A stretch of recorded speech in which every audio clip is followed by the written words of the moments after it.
en Así Amaneció. Vamos a hablar de política en esta hora con nuestro invitado para esta primera jornada, primera hora del informativo. En este día viernes, Jorge Acaiturri es asambleísta por la provincia del Guayas. Asambleísta Acaiturri, buenos días y bienvenido a Radio City. Un día con la mesa, un saludo cordial para todos. Cuéntenos usted que está ahí adentro de esos pasillos tan interesantes esta semana donde ha habido cambios. Tenemos a uno de sus coidearios ahora en la carrera presidencial y las nuevas autoridades que empiezan a darse vuelta. ¿Cómo decantó finalmente el Consejo de la Administración de la Legislatura? No sé si tan interesantes, pero bueno, al menos hay que comentarlos. A ver, como usted sabe, Henry Kronfler renunció. Ahora la Asamblea, la semana siguiente, tiene que escoger un vice de la Asamblea. La 6 va a auspiciar al señor Otto Vera para que sea él el vice de la Asamblea Nacional.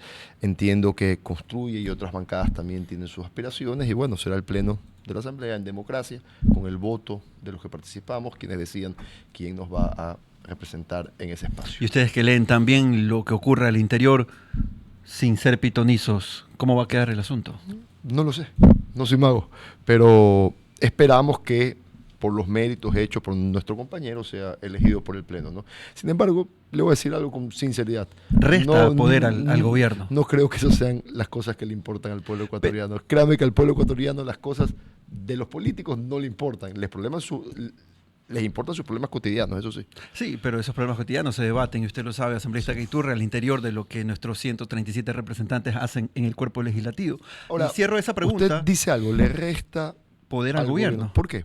No, le pregunto si le está restando poder las movidas políticas que se están dando al interior de la Asamblea. No, mire, nosotros de entrada tuvimos una postura clara, a favor de todo lo que creamos que es correcto para que avance el Ecuador y en contra de aquellos que creamos que es nocivo, eso sí, en tanto y cuanto se haya hecho el análisis pertinente y tengamos una propuesta alternativa que creamos que es superior. Así nos hemos manejado. Que es mejor que lo que propone el gobierno. Así nos hemos manejado desde el inicio y es la misma postura que vamos a mantener en lo que resta de esta Asamblea y en las que vienen también, porque es una postura partidista, básicamente. Hablemos de los temas que le interesan al país. Como usted dice, asambleísta Acaiturri, hay nuevas propuestas de ley que empiezan a mirar hacia los ciudadanos. Hay varias.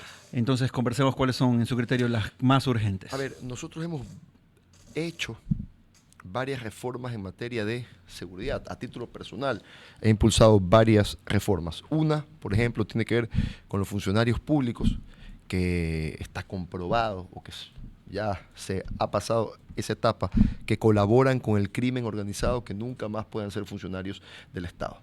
Y si son de las fuerzas del orden, que tengan la sentencia máxima, porque son quienes tienen que salvaguardar y proteger a la gente. Eso uno. Después, en el caso de la extorsión, que afecta a los negocios y a miles de familias a nivel nacional, hemos propuesto agravantes para hacer la sentencia más fuerte. Después, asimismo, el procedimiento abreviado.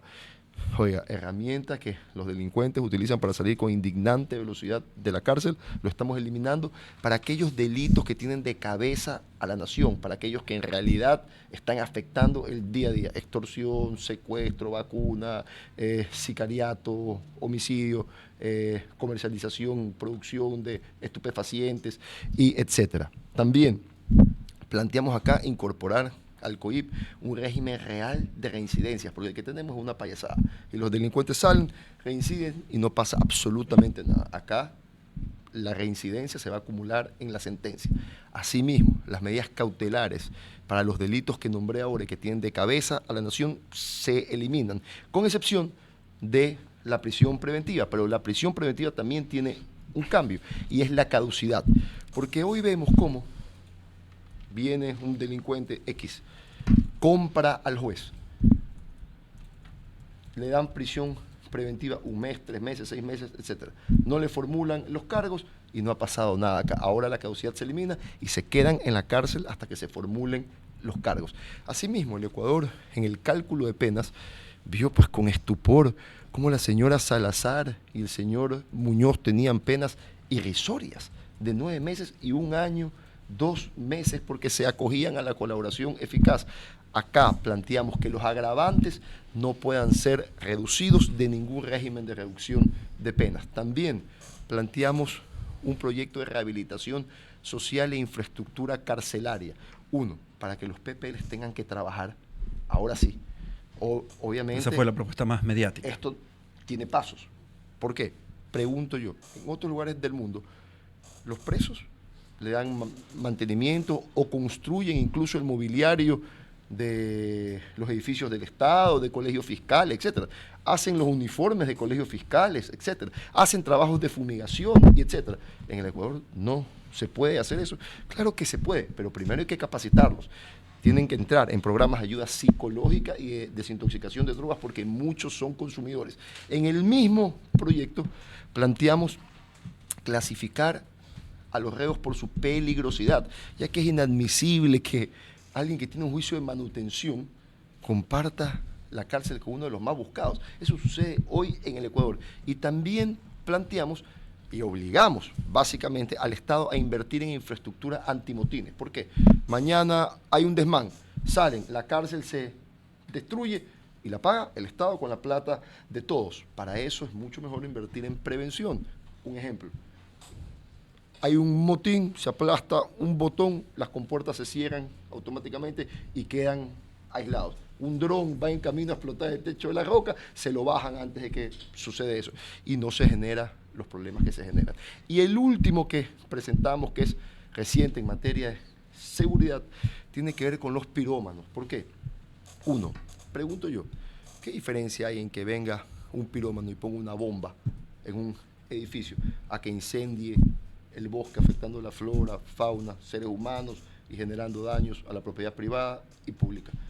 Ninguna. Entonces vamos a clasificarlos como actos terroristas. La sentencia aumenta de 15 a 26 años y tienen que tener una reparación económica proporcional al daño causado e incorporar programas de reforestación y reparación ambiental. Esos son varios de los proyectos que hemos presentado en materia de seguridad. Son las 8 de la mañana con 53 minutos. Está con nosotros Jorge Acaiturri, él es asambleísta por Guayas del Partido Social Cristiano. Primero lo vimos que llevó al líder social cristiano a TikTok. Fue el primero de su partido que lo ha llevado a TikTok. Bueno. Segundo, ¿hasta cuándo va a estar usted en funciones? A ver, cuando pida licencia, mejor dicho. El 31 de diciembre. Ya. Como yo voy a la reelección, sí. Nosotros tenemos licencia por sí. el tiempo de la campaña. No tenemos Correcto. que renunciar. Si aspirara a otro cargo, entonces tenido que renunciar. Correcto. Así es. Pero es para que la gente sepa claro. hasta cuándo ustedes están, los que van a la reelección en funciones en la Mira Asamblea. Que ahí tienes un tema interesantísimo que va a tener que debatir la Asamblea Nacional. La mayoría de los miembros del CAL se van y no hay normativa que te diga cómo se los tiene que reemplazar por el periodo de licencia. Así que esas son de las cosas que vamos a conversar ahora para crear rápidamente esa normativa y que se pueda dar solución, porque el CAL se queda básicamente vacío. Jorge, ¿qué hacer para que la nueva asamblea no vuelva a caer en lo mismo de siempre? Solamente fiscalizar por revanchismo, como lo hemos visto de cierta tendencia en la asamblea, y no dejar que los que van a trabajar y a hacer leyes y a pedir por cosas para poder avanzar. ¿Qué le recomendaría usted al pueblo que vea en los candidatos antes de votar? La pregunta es buenísima y la respuesta no es sencilla. Esa es la verdad, siendo frontal. Porque mire, aquí también hay que ponerse de parte y parte. Y vamos al ejemplo de esta asamblea. Esta asamblea comenzó muy bien, haciendo esfuerzos de todos los lados para construir gobernabilidad y que no pase lo que sucedió en la asamblea anterior. Esa es la realidad. Después, y aquí hay que decir las cosas como son, nosotros no buscamos el enfrentamiento con el Ejecutivo. Fue el Ejecutivo quien, al no haber cumplido sus compromisos de campaña, comenzó a ver en la Asamblea Nacional el cuco para desviar la atención y echarle la culpa de todos los problemas del Ecuador. La Asamblea, creo yo, ahí cometió un error, y es caer en el debate de la respuesta política y no del contenido de lo que se estaba hablando. ¿Por qué? Porque si bien es cierto, sí, hay movimientos que fiscalizan con revanchismo, como usted dice, hay otros que fiscalizan porque son sus competencias. Sí.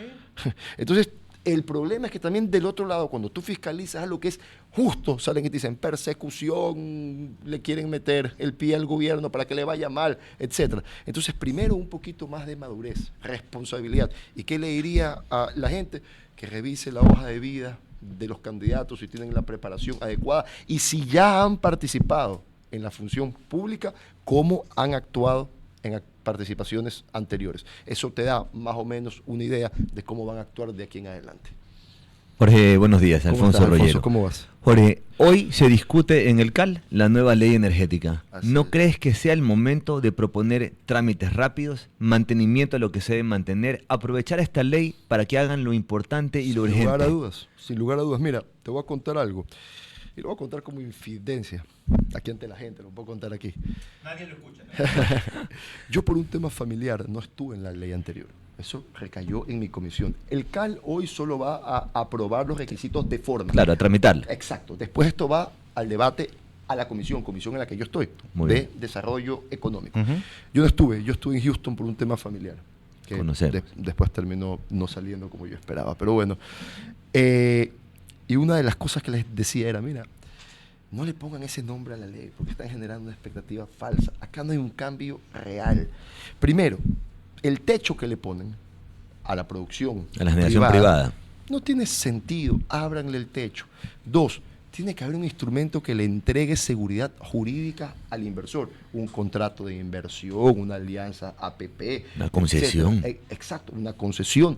Y después tienes que asegurar que el excedente de la producción lo vaya a comprar alguien. Y en ese caso tiene que ser el Estado. Y a la gente en el fondo no le importa quién hace la obra o quién mejora el servicio, si lo hace el mercado o lo hace el Estado. Le importa tener la obra y el servicio para vivir mejor. Esa es la realidad.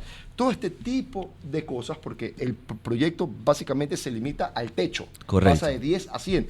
Pero hay la oportunidad para reformar aquello que está mal con un tema. Por ejemplo, cuando tú dices para que se le dé el mantenimiento de lo que se le tiene que dar, eso es fiscalización, eso no se lo puede poner en una ley, eso no son competencias de la Asamblea, eso son competencias del Ejecutivo. Mire, un poco, acá siempre se le echa la culpa a la Asamblea Nacional de todo, pero no se necesita de la Asamblea para darle mantenimiento al parque. No, para nada, son la responsabilidad del y gobierno. que funcione como backup ante la crisis que vivimos.